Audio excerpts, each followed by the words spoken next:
A very good morning, students. Our session of Financial Management 1. Now, as far as this unit is concerned, we are going to start the new chapter, that is chapter number 2. The name of the chapter is Capitalization. In this particular chapter, we are going to see the introduction of capitalization, then after meaning of it, then after theories, then after overcapitalization, undercapitalization, and difference between over and undercapitalization. This is one of the theory chapter. In this we are going to study the theory of capitalization. Let's start with its introduction part. The basic meaning of capitalization is nothing but the total amount of capital which the organization have. So here the organization is going to make the sum total of its whole capital. Whatever capital stock the organization have, that capital stocks will be known as capitalization. Here, as per the financial requirement of the organization, they are going to raise the capital from the market. So here, as per the requirement, organization is going to create the capital or capital stock for the organization. So this is the simplest meaning of capitalization. Capitalization shows the basic capital requirements of the organization, and on the basis of that requirement they are going to create the capital from the different sources of finance, and by issuing various capital the company is able to satisfy their need of capital. So this is known as capitalization. Let's see the introduction of capitalization. In finance, capitalization refers to the cost of capital in the form of corporations' stock, long-term debt, and retained earning.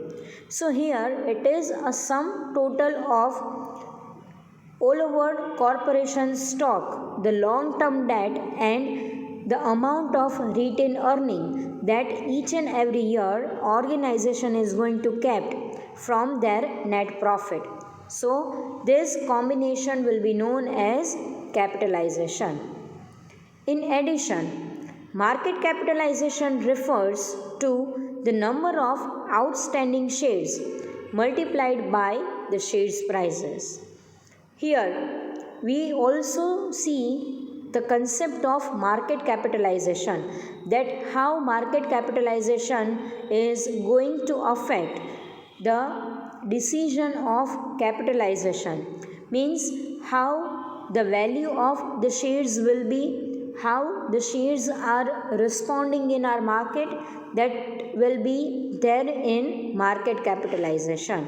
But we only focus on the main concept of capitalization in finance. In the next paragraph, it is given that capitalization in finance is the sum of a company's debt and equity. Whatever equity stocks the organization have, or whatever the debt stock they are pursuing, the sum total of debt and equity is known as capitalization. Capitalization represents the capital investment in the company, including bonds and stocks. The thing is going to be repeated. So ultimately, the sum total of company's capital is known as capitalization. Now let's see the meaning of capitalization.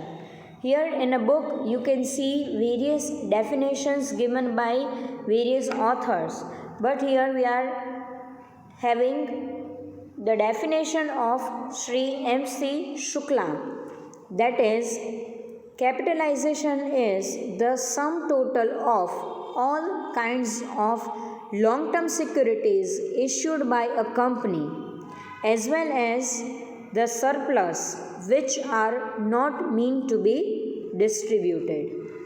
So here company is going to consider those capital which is going to be there with the organization for longest period of time. Here company is not going to consider that surplus which is going to be distributed among the third person.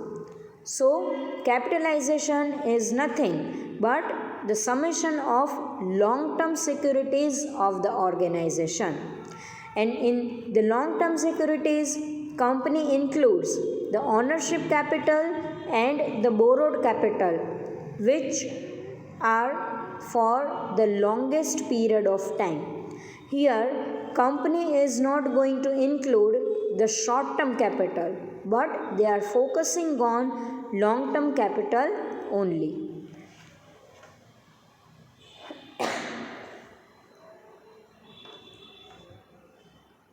Capitalization comprise means the points that includes in capitalization is: first one, the value of shares of different classes. Suppose company issues equity and company issues preference, then here in the capitalization the company is going to consider the share value of the different classes. Second one, the value of creditship securities means the value of debt security which the company is going to raise for the long period of time. So it is known as creditship securities, which includes bonds and debentures. Then after the next one, the amount of long-term debts. Suppose, or long-term loans, if the organization has a loan with the bank for 15 to 20 years, so that also considered as the capital, the debt capital of the organization, and that capital is going to be included at the time of considering the capitalization. And the last one is the value of surpluses. Here we are going to consider any reserves and surplus of the organization that they are going to consider when the earning of company goes high. So at that time, whatever the surpluses, whatever the reserves companies have, they are going to be considered in the composition of capitalization. So it's all about the introduction and the meaning of capitalization. Again, it is one of the easiest chapter of this unit. The first chapter that we learn is capital structure, and the second one is capitalization. Both chapters are really very easy one. So now let's discuss further. The next point is theories of capitalization. Here the whole theories of capitalization is divided into two main parts. The first one is cost theory and the second one is earning theory.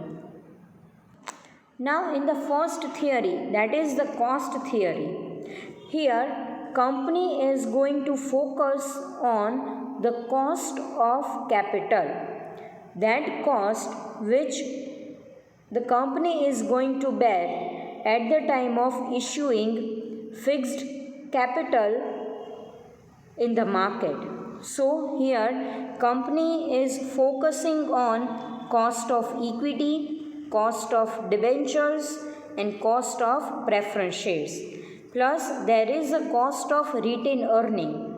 So here company will focus on that combination in which the cost of capital will be minimum to minimum.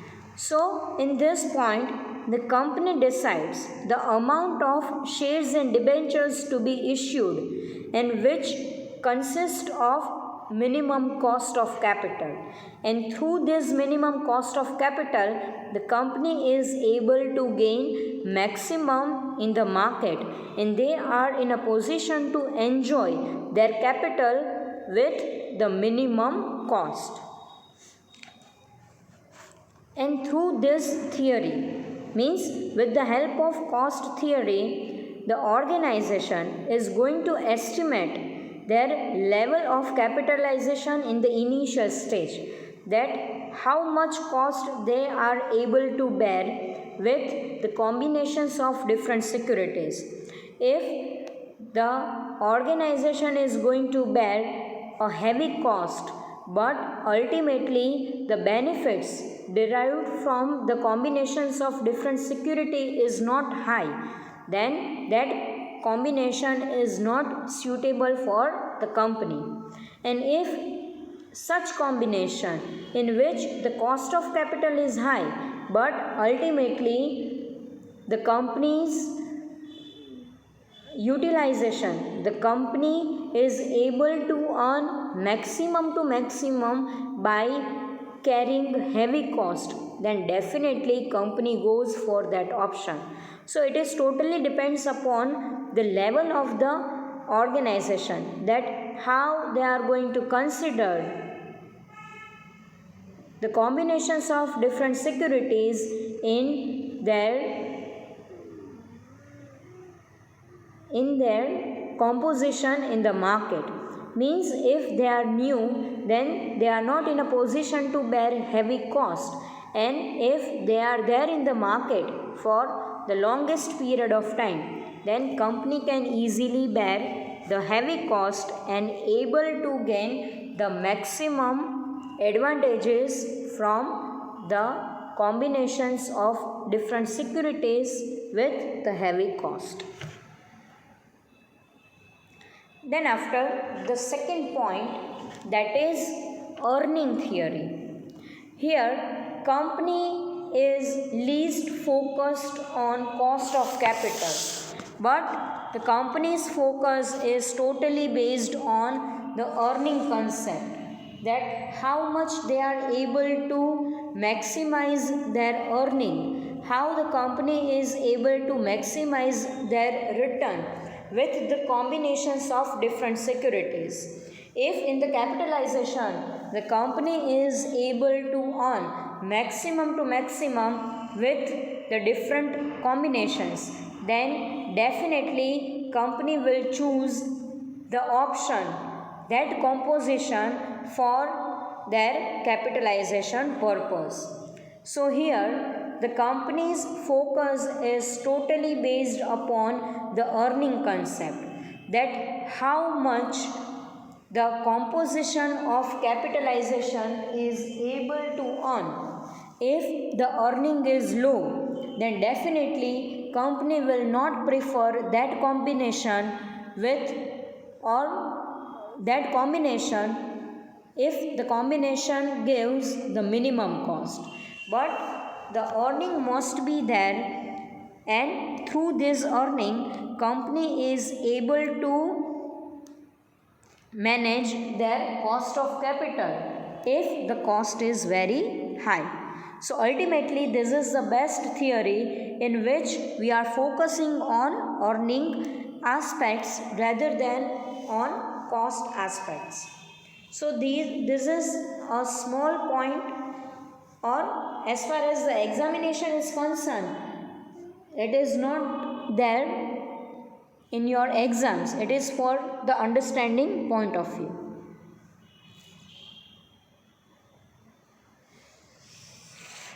Okay, now before explaining overcapitalization. There are totally three types of the capitalization. The first one is overcapitalization, the second one is undercapitalization, and the third one is fair capitalization. In our book, there is only explanation of over and undercapitalization. But after completing the explanation of over and undercapitalization, we'll have the discussion of fair capitalization also. So now let's start with the first type of capitalization, that is over capitalization.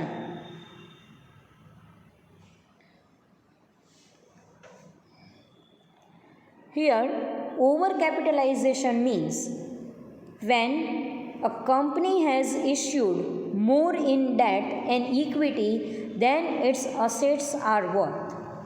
એટલે કંપનીની જેટલી net worth છે, કંપનીની જેટલી પોતાની total capital છે એના કરતાં વધારે મેનરમાં જો કંપની ડેટ અને ઇક્વિટીને ઇસ્યુ કરે છે, તમારી કેપેસિટી કરતાં જો તમે વધારે ઇસ્યુ કરો છો, so that combination will be known as over capitalization. આ સિચ્યુએશનમાં in this case the market value of the company is less than the total capitalized value of the company, because company is not issuing shares and debenture as per the requirement.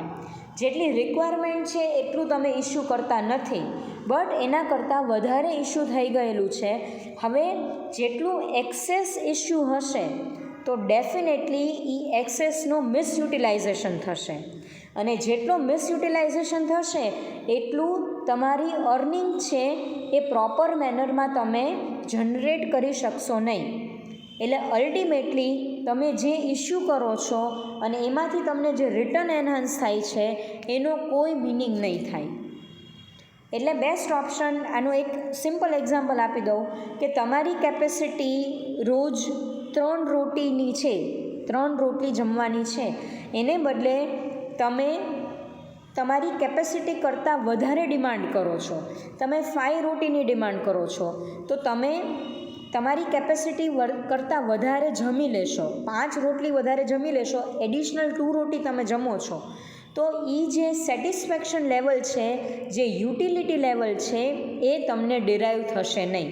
એટલે ultimately તમને જે 3 રોટલીનો benefit છે ને એ પણ નહીં મળે અને એક્સેસનો પણ નહીં મળે.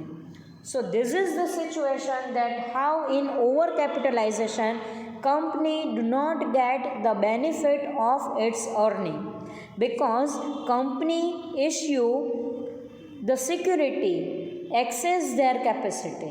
એટલે પોતાની કેપેસિટી, પોતાની નેટવર્થ કરતાં તમે જ્યારે વધારે ઇસ્યુ કરો છો તો ડેફિનેટલી જેટલું એક્સેસ હશે એ એક્સેસનો મિસયુટિલાઇઝેશન થશે, અને જેટલું મિસયુટિલાઇઝેશન વધારે થશે એટલું અર્નિંગ ડિવાઈડ થઈ જશે અને અલ્ટિમેટલી કંપનીને એટલો બધો બેનિફિટ મળશે નહીં.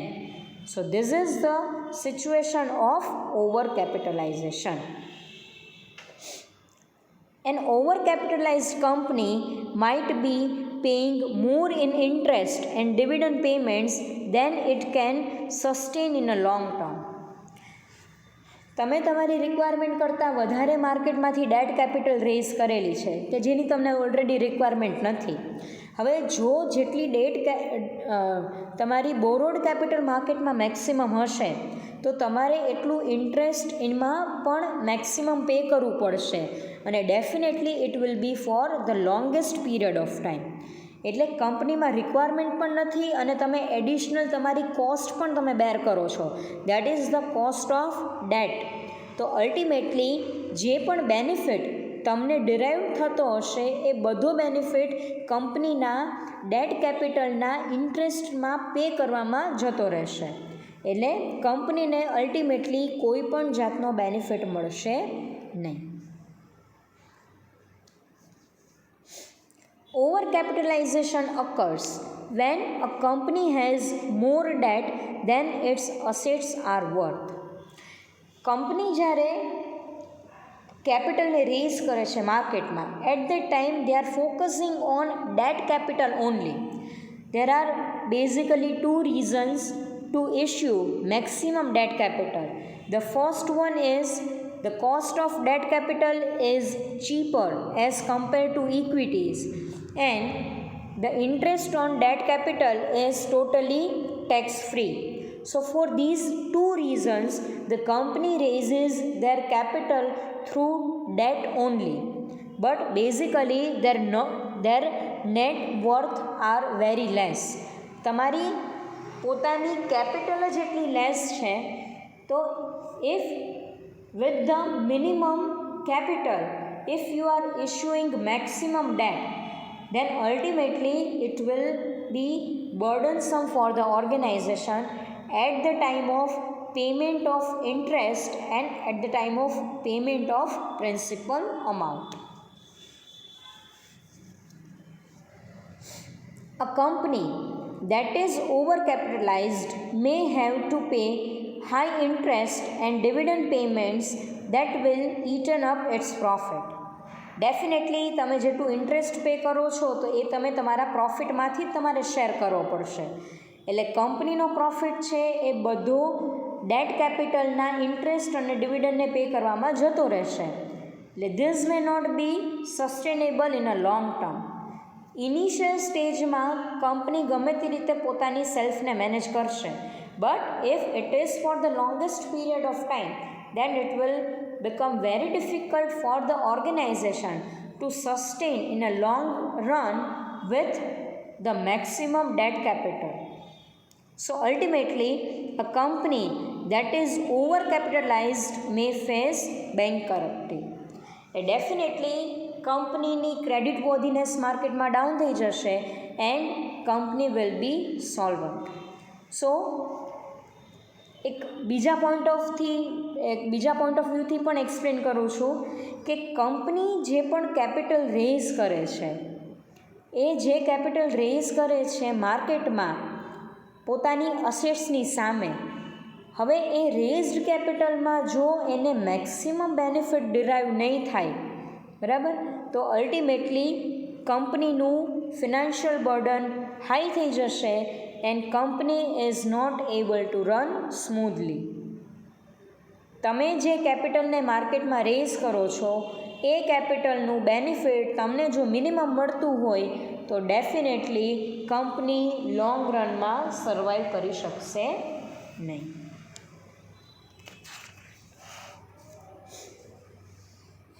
Now there are causes of overcapitalization.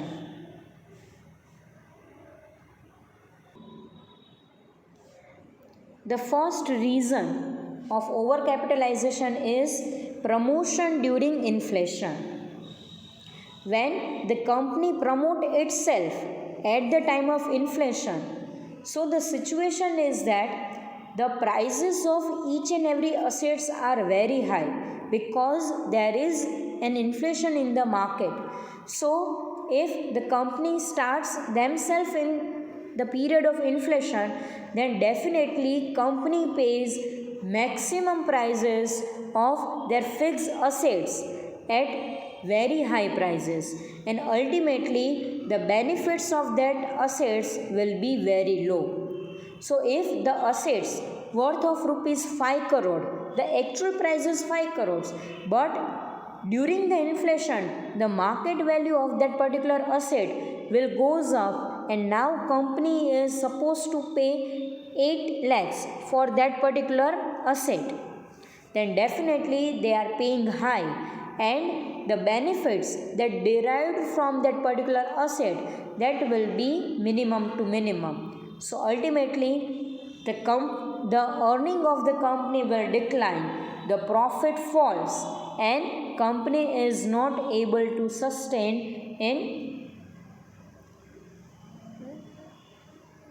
in the long period of time. Then after second one, heavy promotion expenses.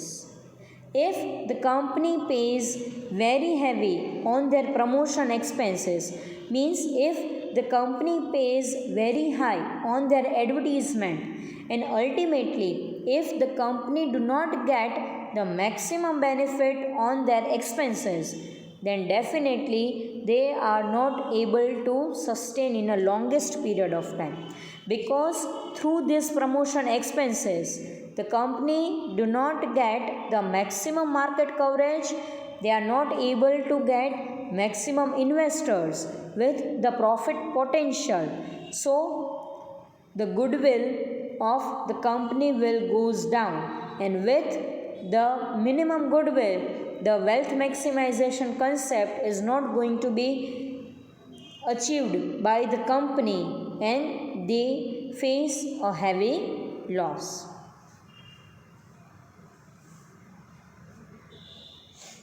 Then after third one, that is purchasing assets at inflated prices.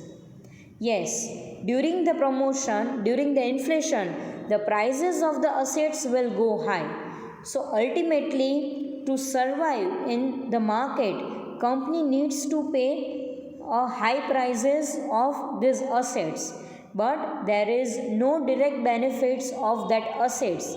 એટલે અસેટ્સના જે original prices છે એના કરતાં company જો વધારે pay કરે છે તો ડેફિનેટલી કંપનીને મેક્સિમમ બેનિફિટ ડિરાઈવ થશે જ નહીં. કંપનીને જે બેનિફિટ ડિરાઈવ થશે દેટ ઇઝ મોડરેટ, અને કંપનીની જે કોસ્ટ છે એ શૂટઅપ થઈ જશે, એન્ડ અલ્ટિમેટલી કંપની પ્રોફિટમાંથી લોસમાં કન્વર્ટ થઈ જશે. The next one, that is raising debt funds at a higher interest rate.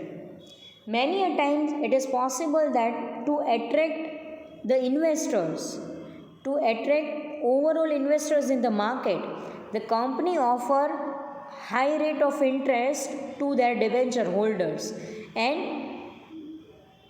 ultimately that high rate of interest will increase the overall cost of capital, and it become the burdensome for the company if the company faces depression in the near future.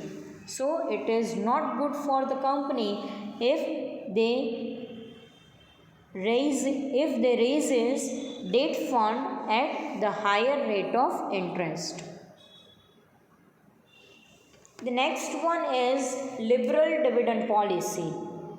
Yes, if the company distribute their maximum profits by way of dividend distribution, and company do not focus on the retained earning, so ultimately company is not able to use their own profit.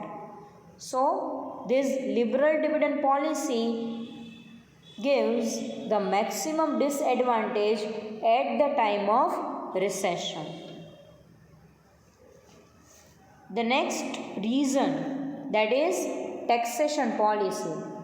If the taxation policy of the government is very strict, and if the tax rates are very high, so at that time the company focus on issue of debt capital only, and maximum debt capitals are there, so ultimately they are paying the less tax, but the burden of the debt capital of the particular company will goes high, so ultimately it is not suitable for the company. Then after, next one is defective financial plan. If the financial plan of the company is not effective, it is loss, it includes lots of mistakes. If the vision and mission of financial policy is not clear, so at that particular time the company faces heavy loss, and if the planning is not there, the management is not there, then definitely the company is going to suffer a heavy loss. And the last one, that is defective depreciation policy. If the company is not going to provide a proper depreciation rate and a proper method of depreciation to their fixed assets, then definitely it will lead to maximize their overall cost. And if the cost will goes up, then it will directly decrease overall profit of the company. So with the defective depreciation policy, the company is not able to maximize their earning with this false policy of depreciation. So these are the causes of overcapitalization. Now in the next session we are going to discuss the effects of overcapitalization and remedies for overcapitalization, but it will be there in our next session. So that's all for today. Thank you so much.